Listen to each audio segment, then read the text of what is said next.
Hey there, welcome back once again. Let's continue with our class where we left earlier. So today in this episode, we are going to handle like how to create order, find orders, and find order by ID. Then we are going to have a kind of thorough test from the start to end, right? Then we will move forward to the payment section. So to creating the order, you can see we have already created three functions, all right? In the repository section, you can see here, all right? Create order, find order by ID. So let's try to add some code quickly. So this is going to be really very simple, all right? So maybe some of you already created this this stuff, right, by your own. But still, I'm expecting like you already know a lot of stuff to move along. Without me, also you can just create a lot of codes. Cool. Anyway, but still you have not done so far. Still, we can do it together. So in this case, let's try to create our order, right? Error. We are going to say repository.db.create order, right? And finally we are returning the error. We will check it out. If the error is not equal nil, right, then we need to throw some kind of like error here. So we are logging the actual error there. Then we are saying like failed to create the order, right? And if everything goes well, there are no any error, then return nil, right? That is what we can do. And this is highly suggested while you are working with the repository. Do not always return the actual error to the customer. Customers should not supposed to know what kind of database you are using, what kind of SQL syntax you are working with. That the SQL error and syntax, it should not supposed to return to the customer. Instead of that, log that error, right, in using any kind of logger. Then you can just return some kind of like mediator error or maybe customized error to the user. So maybe you can just mention the reason why this order has been failed. All right, order failed to create the order in database, right? In database. That is we can say, right? What kind of database and what is the error we no need to expose here. So the create order is fine. Then let's go to our find order. Find order will be really, it's going to be quick. So this is going to be like where the orders will be our domain order. Then finally we are returning the repository DB where user ID, where we're finding it out the whole user ID, all the orders by that user ID, right? And finally we are just returning this order with error, right? So here also we can use the similar kind of like error. Let's grab this piece of code from here and add it right there. So our logger going to be report the error. So error on fetching orders, and this error, this is going to be nil, and we can say fail to fetch orders, right? And you no need to explicitly mention the database. I think you can just omit this database as well as. So cool. And now the find order by ID. So find order by ID will be going to be really a really quick one. This is going to be per order will be domain order, and we can say error, right? Then we'll say r.db item preludes will be our items. That's definitely we need to return it back, right? And the first we are saying the order by ID, right? We no need to explicitly mention like what kind of query we are performing. If you are passing this ID, then GoORM is the smart enough to find it out this order all the order items from the order by ID, right? Now not items, all right, sorry. So it's a kind of single item, right? Now the finally just like we can check the similar way. We can say like error fetching the order, order by order. We can define the order ID as well as, but that's not required, right? Then we're returning this. Maybe we can just return because it's not a pointer, right? That's why we need to return is a kind of empty order. And finally fetch to fail to fetch order. We can mention right there. And if everything goes well, then return the order and error, right? That is what we can do. Cool. Then, or maybe this is not error. This is, we can say nil, right?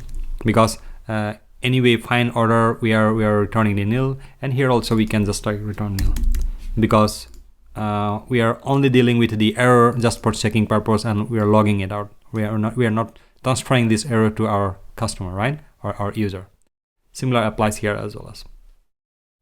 Then I think we have covered everything from order perspective, create order, find order by ID, find orders, and find order by ID. Then let's have a quick check here. So as soon as we are creating the order, we need to delete all the order item as well as, right? So that is, it's already in place or not. So you can see delete cart items, right?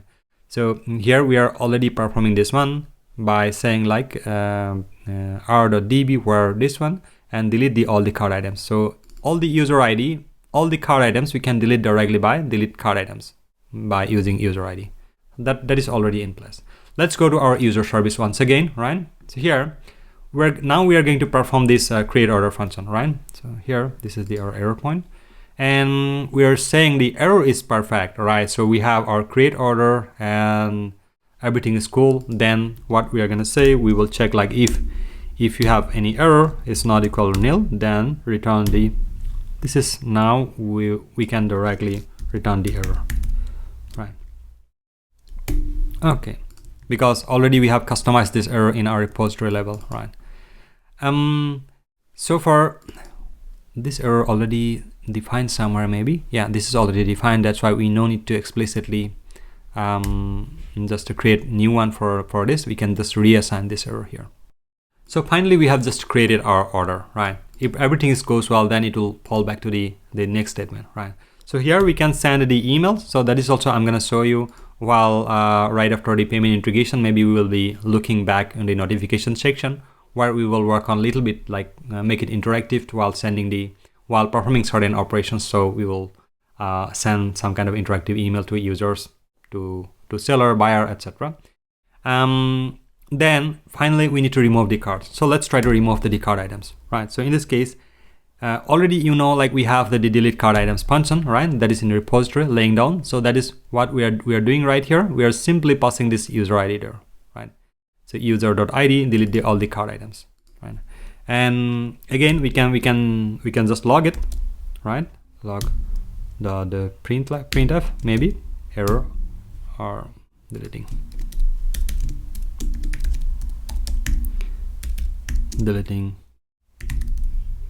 cart items error, right? This is what we are just logging it out just to check it out where if we have any kind of errors right there while deleting the cart items, right? Then finally everything is covered. Then let's return the reference number, right? Order reference number and error as nil. Right, cool. So we have covered like whole all the way from the create order from here. Now right before just giving a kind of try, let's try to cover the get order and get order by ID as well as. So this get order, we can just like directly grab all the orders from our user ID. Simply just like orders, then an error by pine order by IDs, all right? Pine order by user orders by user ID, right? So this is going to give you a bunch of like all the orders for that user from up array, and we will check like if we have any kind of error, then just like return the error, either custom error, or maybe we can just, if we have handled that error in our repository level, customizing error, then we can directly send that error as well as, right? And finally we can send the orders, and the second parameter will be our nil, right? So here we can see it is throwing the error again. I'm saying in our previous episode also we have explained like how interface sometimes it's giving like issues, right? So you can cast it otherwise, or you can use the precise interface that is going to be compliant to the return data type, right? So in this case we no need to use the interface here, right? In this case what we can do directly, we can say domain.order, right? Order models. And finally the get order by ID. This is also going to be similar, right? Let's try to omit all the empty spaces so it's going to look much more cleaner. Now here we are going to say order and error, a repository pine order by ID, and again we will say like if there are no any errors, right? Or if there are any errors, then return nil and error, and if there are no any error, then definitely we need to return the order from here. Cool. And again you can see this is a kind of like generic issues, right? So we not require this user ID at all from here. And this interface, we can directly, because it's a kind of interface, it was not complying in the previous because it was returning some kind of strict data type, and we have used the interface array of interface. But in this case, it is complying. You can see its order can be any kind of one single interface. That is what it is saying, but it's not suggested to use like this, right? Because we know what kind of data type we are going to return it here. So it's highly suggested to make it like strictly typed. So in this case, let's say domain.order, right? Perfect. Definitely we will be saying like, because we are returning a strict data type, it should not supposed to be nil. So in this case, domain.order, we're returning the empty domain right there. All right. Now, but otherwise what we can do, you can see like in a find order by ID, if it is not be able to find anything there also, it is still returning that one. All right, empty domain. So this is also we can utilize right there, right? Directly we can use like this, right? That is also, it's gonna work, right? Cool. Then let's go to our user handler again, right? Now let's go to our create order. Then you can see our create order is properly hooked up. Now let's try to hook up with our get order as well as. So in this case, this user ID is going to be needed here as well, right? Let's try to grab this one. And finally, what we can do, we can grab the orders. Orders will be our from h.service.orders, and here maybe error also going to be needed, right? Then again we will check if error is not equal nil, then return this internal error, right? Unable to get the orders, or we can directly pass this error as well as, right? So maybe root cause of this this operation. And if the orders are exist, then definitely I would say pass the orders right there, right? So this is the way maybe we can get it, right?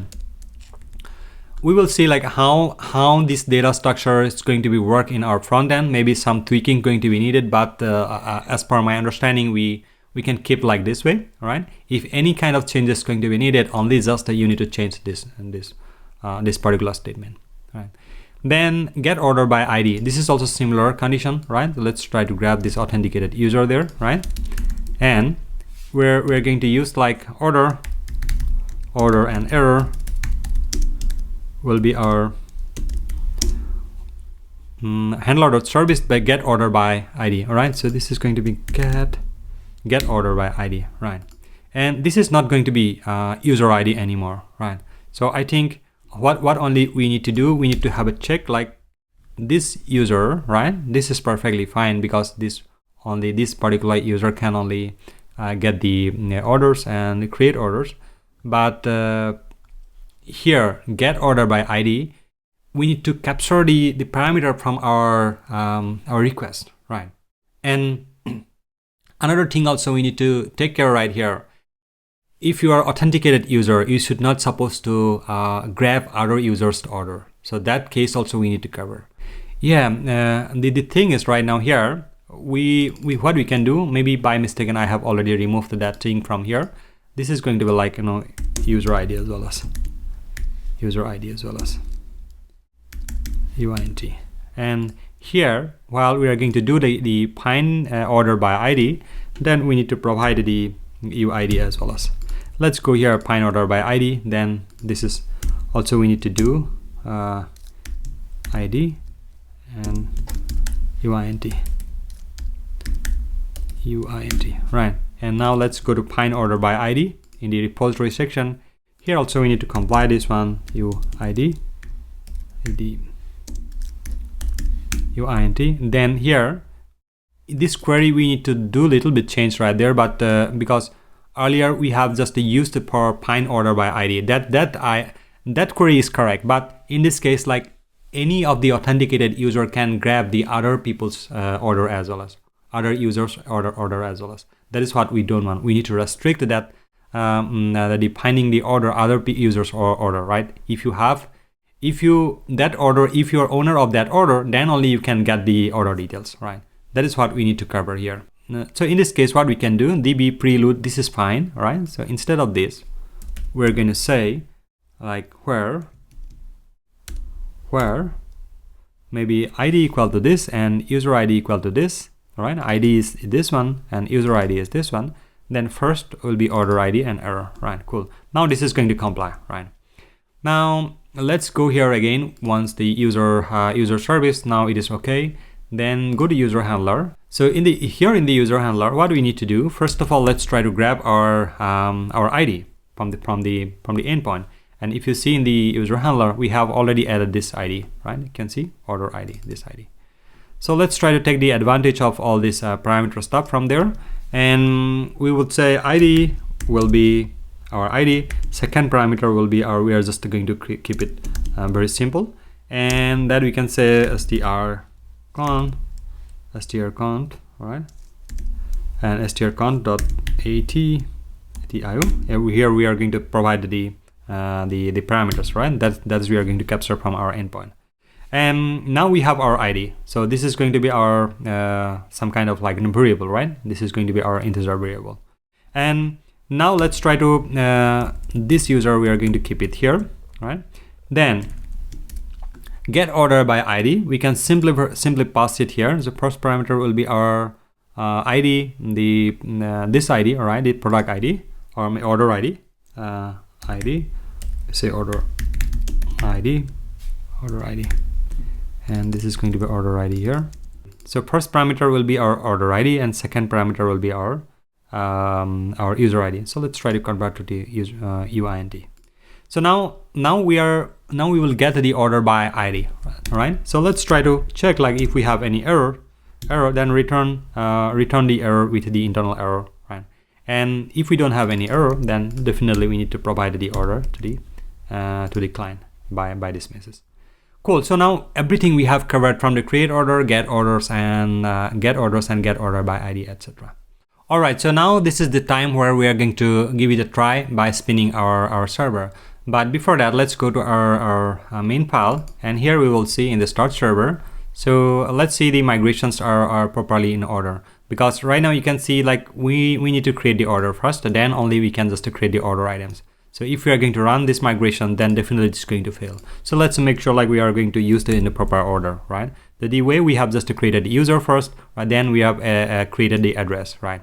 And the similar way, like we have created our category first, then we have just created the product. And the similar kind of the order we need to maintain right here as well as. So first of all, we need to create the order, then only we can just create the order items. And if you go to see here in the order, you can see the order items are inside this order, right?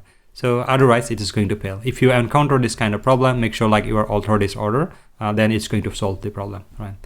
So now let's go to our server here. So now make server, right?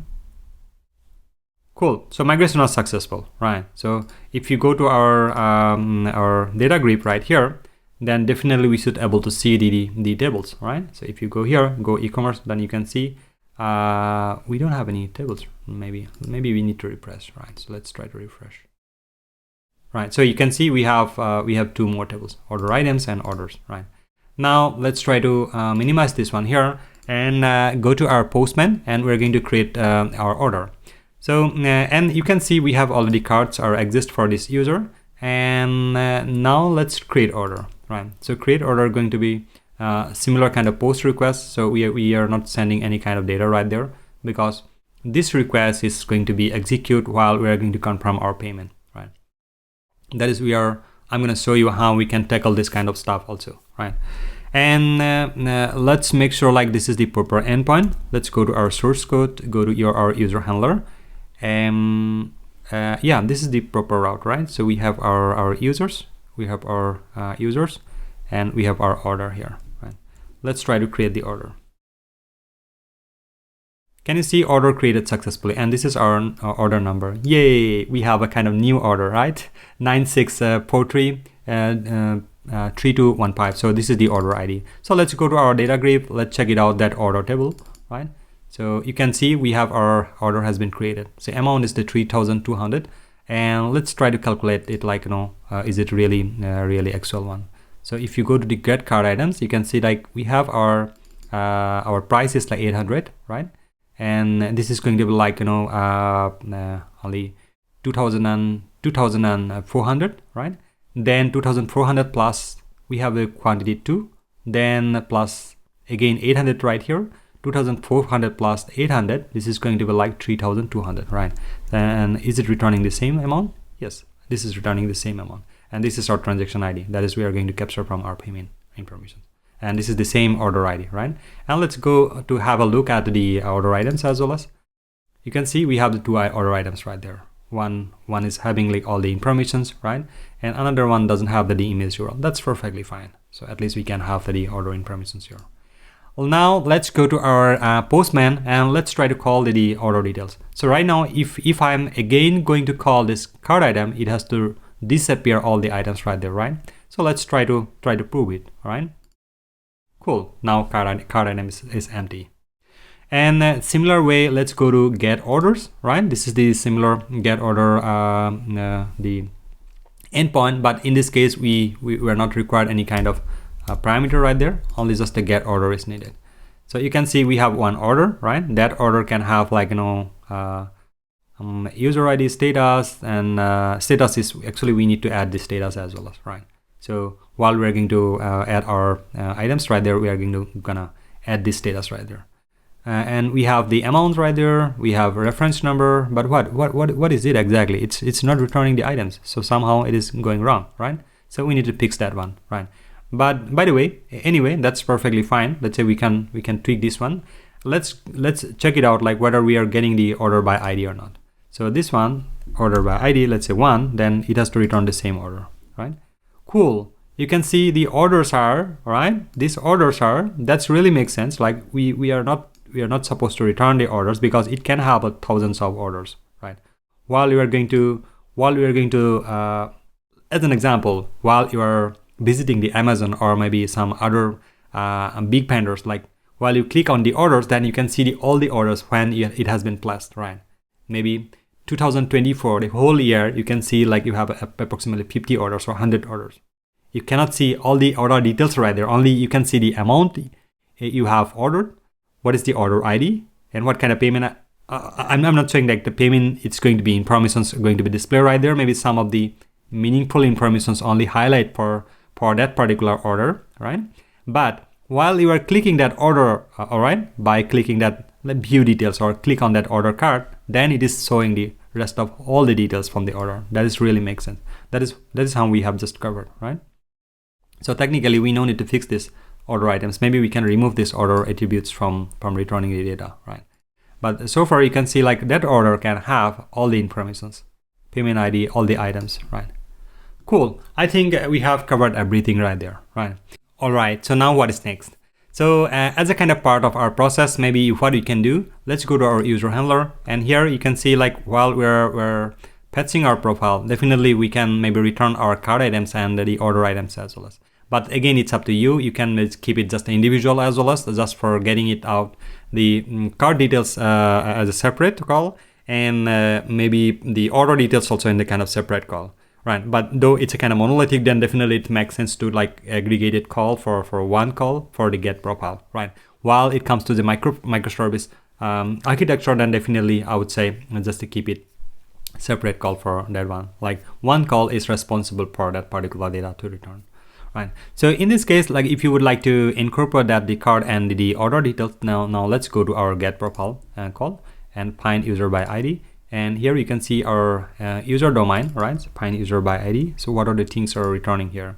So we are only just returning the address, right? So let's go to our domain user, and here what we can do instead right after the address, right? So maybe we can add the card.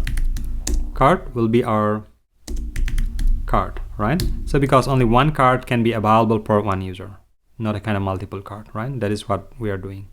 And the another one is we can say orders, right? So why I am saying orders, because one user can have multiple orders. That is what we need to do.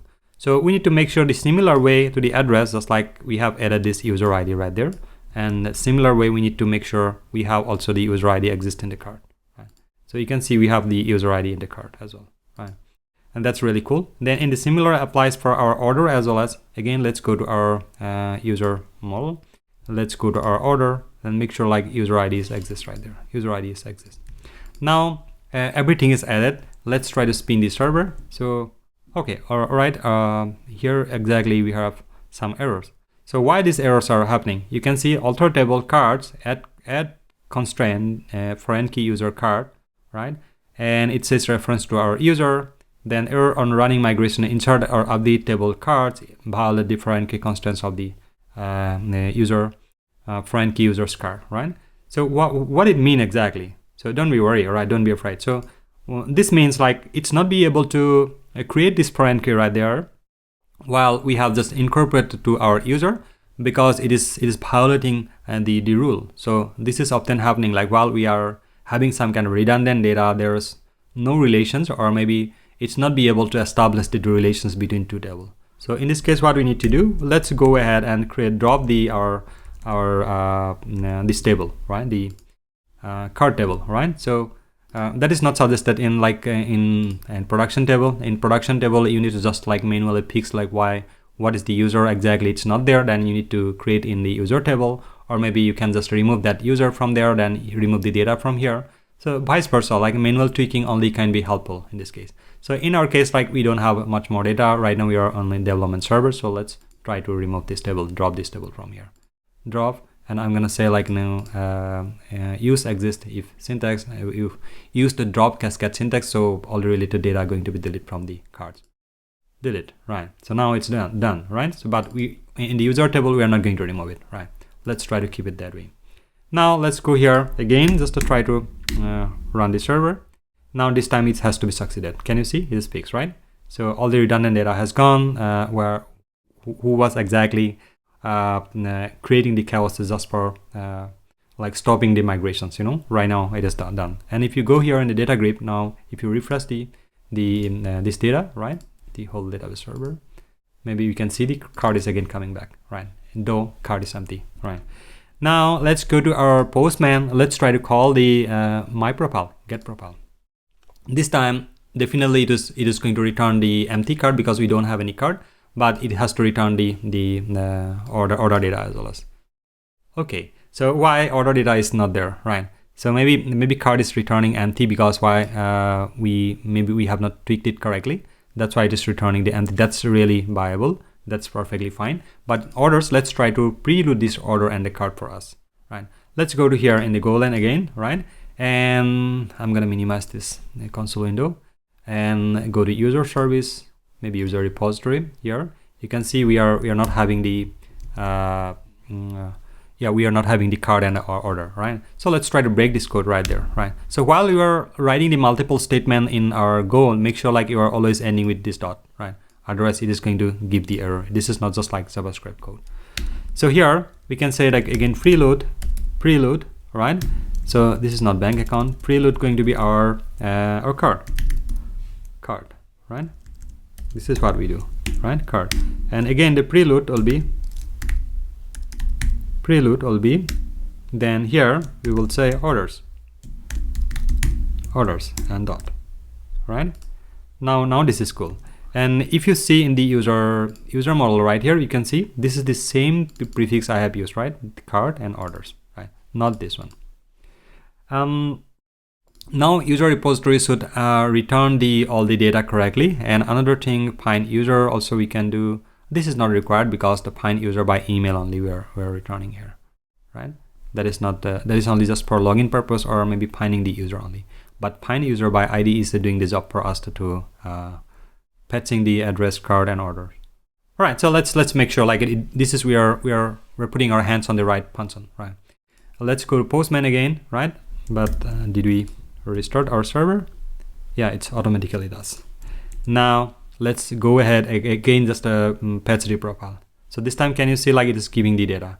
But this card we need to handle it. Like if there are no any card, it has to be returned 0. That is we can tackle it. Cool. So I think right now this part we are going to handle shortly, and nothing to worry. And so far you can see like we have all the data right there, and we can see our orders, and we can see our address, we can see all the user informations. So some of the tweakings are needed. That is definitely we will do like once we have covered our payment section. And now let's go to our handler once again and check it out, like what are the endpoints are left right there. Only I guess the payment sections are pending, right? So payment section we need to handle it there. So in the payment section, what we can do, all right, in the payment to handle the payment section, you can see like already we have one handler created that is called the transaction handler. So let's try to add some code quickly to the transaction handler so we can initiate the payment integrations. And for the payment section, just for a kind of like quick spoiler, we're going to use the Stripe profile. Maybe we will see like what are the easiest the payment providers are available for you, because personally I have implemented more than 25 different providers for my companies as well as. But the Stripe is like really very helpful, very quickly, like you can onboard people. So that is what exactly really easy. And I would suggest like the payment providers are really cool integrations. And if you don't want to move forward with the Stripe, then definitely you can utilize some other provider as well as. But in our case, we'll be creating our payment integration stuff and in such a way so you can use any kind of payment providers, right? You no need to necessarily need to use the Stripe. Only we're going to dealing with like loosely couple functions. So you can inject any kind of payment provider right there. So they can collect the payment, they can give you the confirmation, transaction number, and the reference number, etc. That is what we will going to do. So here in this transaction handler, let's try to add some code quickly. So here we will say type will be transaction handler, right? So inside this struct, we need to create one service as well as, right? So this service will be our transaction service. That is also we need to create, right? And secondly, what we are going to do, like we need to initialize the transaction service the similar way we did for our other services, right? Just like initialize transaction service, the DB will be go around DB, and we need to have some kind of authorizer also to just generate the auth, right? So at least we can make sure we can have a proper authorizations for initiating the payment, right? That is what we need to do. Then secondly, nothing to worry about this red color stuff, like we are going to cover it shortly, right? Then set up transaction routes, right? This is also we need to set up the routes, right? And here we are going to create all this stuff, like the app is a kind of like our app. Then initialize some transactions also we are going to do. Then the handler going to be needed just like this, and we will be going to create our payment, etc. Right? So these are the stuffs are not needed right here, right? So what we can do, the rest of all the endpoints we are also going to use just for sake of in terms of the order details and the seller stuff, because this transaction are not only accessible by user, it can be accessible by seller as well as. So seller can get, like once you place the order, so seller also can view your order and then they can serve the order. So that for that purpose only we have just created this stuff, right? Now let's try to onboard rest of all the functions, right? So in this case, let's say first of all we're gonna say like make payment, right? So in the make payment, we'll be just creating some kind of the payload right here, right? Then payload will be, I'm just simply sending some kind of the payload like make payment going to be successful, right? Then what we can do, the next let's try to onboard the get orders like func, right? So here we're going to say get orders, right? This is also another function we need to handle it, right? Then the third one, the get order details, right? So this is also the similar thing that is also we need to handle for our sellers, right? So where we can just like return all the get order details from there, right? All right, so now let's try to cover all the red stuff. Like first of all we need to create one service, right? Then what we can do, let's try to create one service from there, where inside this service directory, right here, let's try to create one service, transaction service .go, right? So in this transaction service, let's try to add some code quickly. So first of all, this is going to be like type will be transaction service struct, right? And here we will say repo transaction repository. Then again we need to create the repository. Then auth we will be saying like we need to create the auth also, helper, maybe helper auth, right? This is what we are going to use as a kind of auth.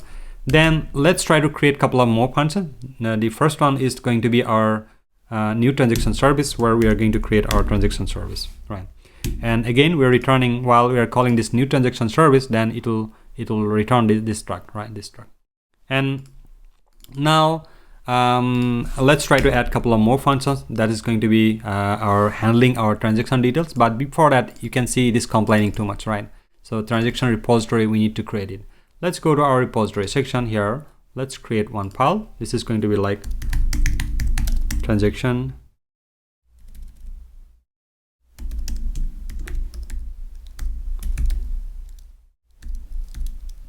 transaction repository.go, right?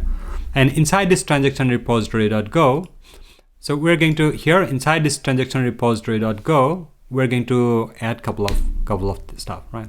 So let's try to add some code here as well as. So first of all, type transaction repository interface, and inside here we can say the create payment, right? Then the next one will be find orders, right? So because our sellers need to find all the place orders, then we need to say like what are the order items are being there, right? That is also we need to do for our seller. So that is we need to tackle it, right? Then next one will be our type will be our transaction storage, right? Where we are going to perform our database, right? And finally, what we need to do, we need to implement all these things from there, right? But before that, let's try to create the new func will be new transaction repository. So this is the repository struct, new repository struct function is going to help us to create a new repository. Now let's try to implement all these functions from there, right? So let's try to implement, right? Now can you see like it is complaining something, right? So what is the first complaint? Let's try to resolve one by one, right? So here we have just added the repository, right? Created all the functions. Then here we are just like creating the repository storage struct, right? That is going to deal with our Go ORM. Then we have just imported all the functions that is we are intended to use. And you can see we have just created one more function to help us to create a new repository, transaction repository for us by providing our Go ORM, right? And finally, just returning this transaction repository. That is, we have just the edit right there. Right? So the first complaint is this. The first complaint it is the domain.payment, right? So let's go here in the domain. Let's create one more file. This is going to be our payment.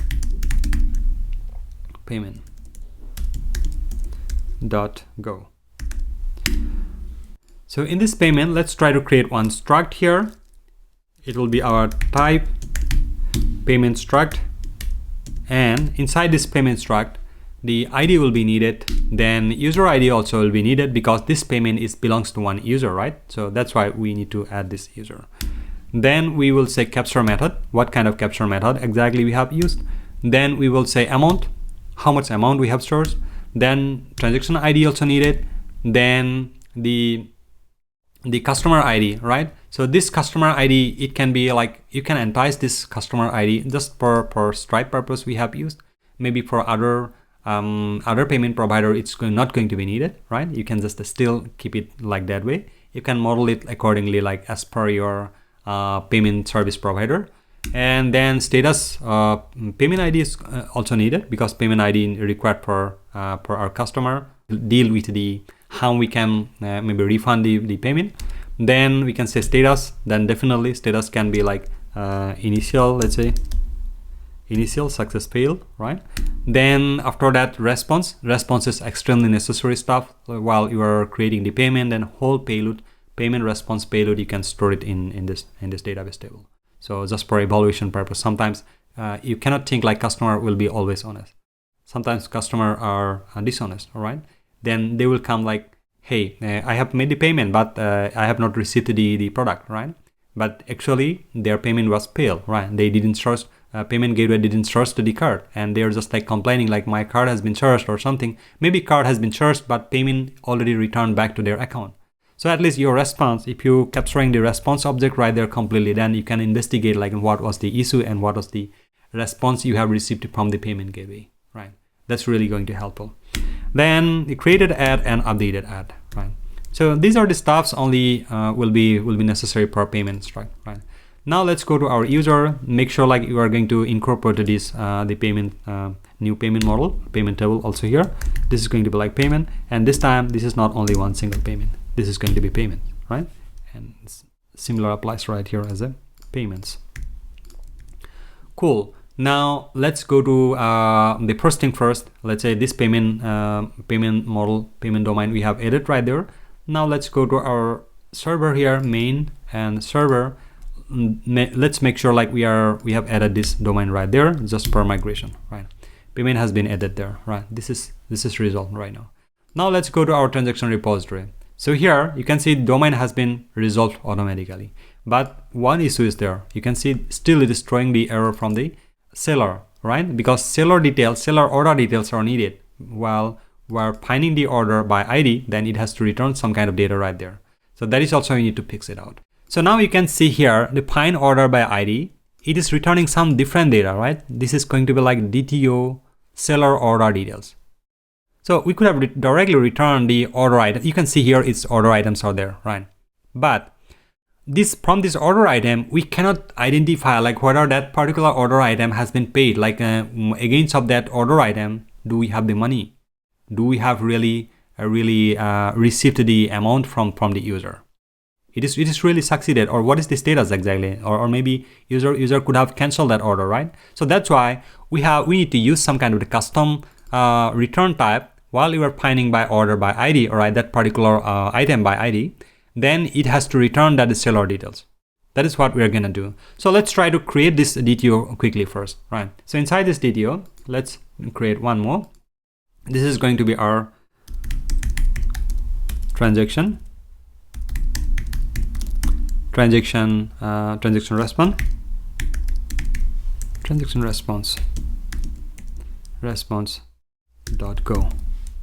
right? DTO.go.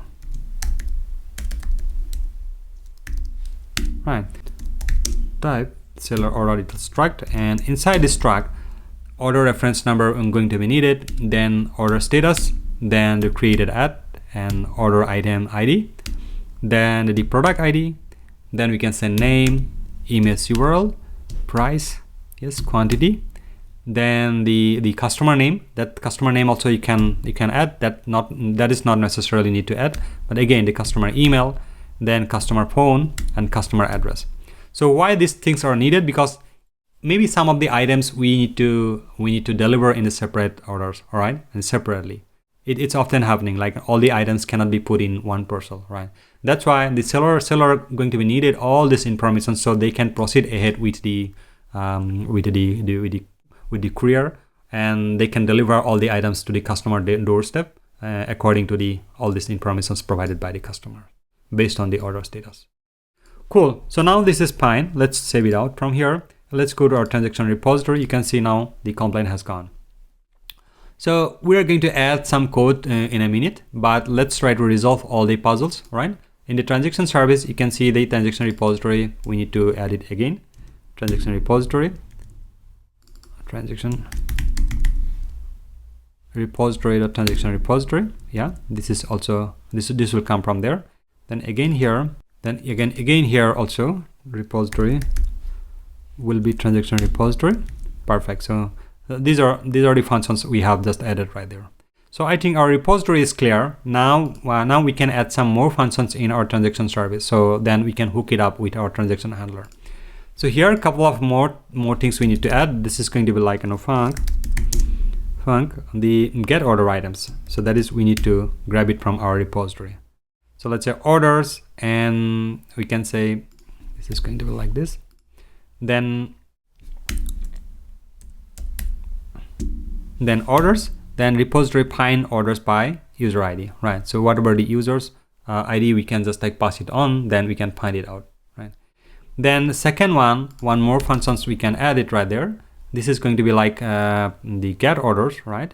So you can say this get orders, right? And we can add all the order, whatever the orders we are trying to find it out, that order ID we can find it out, and just to provide this user ID as well, as just to protect the other seller should not supposed to access the another seller ID, right? So only authenticated the seller only can access his own orders only, not for other sellers order, right? That is what we are doing right there. Again, we are going to visit the repository to find it out, or maybe adding some more code so at least we can complete the whole pipeline, right?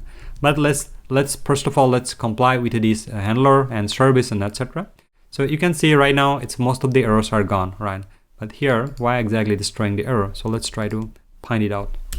Maybe auth will be our helper.auth, right?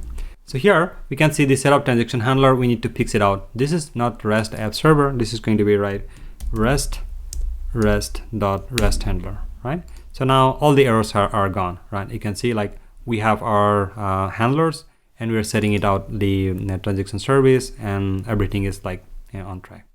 Perfect. So now our transaction handler is correct, right? There are no any errors. So let's go to our main entry point, where main start server, and let's check it out whether we have the proper call for our handlers.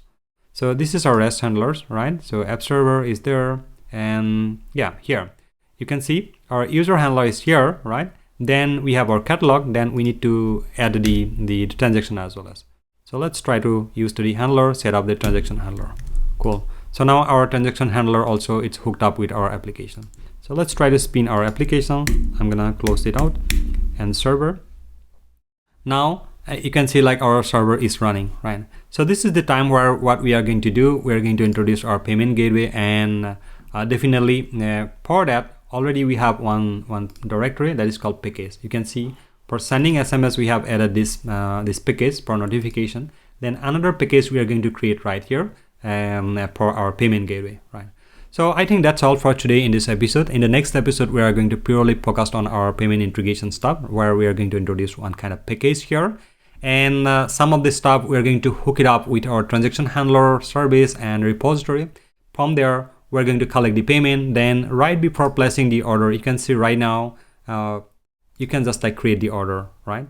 By simply calling this endpoint. Then what we are going to do, before calling this endpoint, because this endpoint will be no more going to be exist in publicly. This is going to be available only privately, right? So right after successful collection of the payment, right, while we're going to receive the payment callback, then we're going to create this order from there, right? So these are the part. I know it's a little bit like messy or maybe complicated, but definitely nothing to worry about it. I will make it easy for you to understand. In the next time, what we're going to do, we're going to explain everything. All the payment scenario, what kind of payment method, how payment method is working, and what is the mechanism behind this. I will explain it through the whimsical diagram so you can have a better clarity. Then we will jump into our payment integrations by looking at the different payment provider, and what are the pros and cons for selecting certain payment providers, and what are the scenarios you need to consider for certain payment providers. That is we are going to discuss. So I hope you have enjoyed this whole video tutorial. And definitely, I'll see you in another episode very quickly. Bye-bye.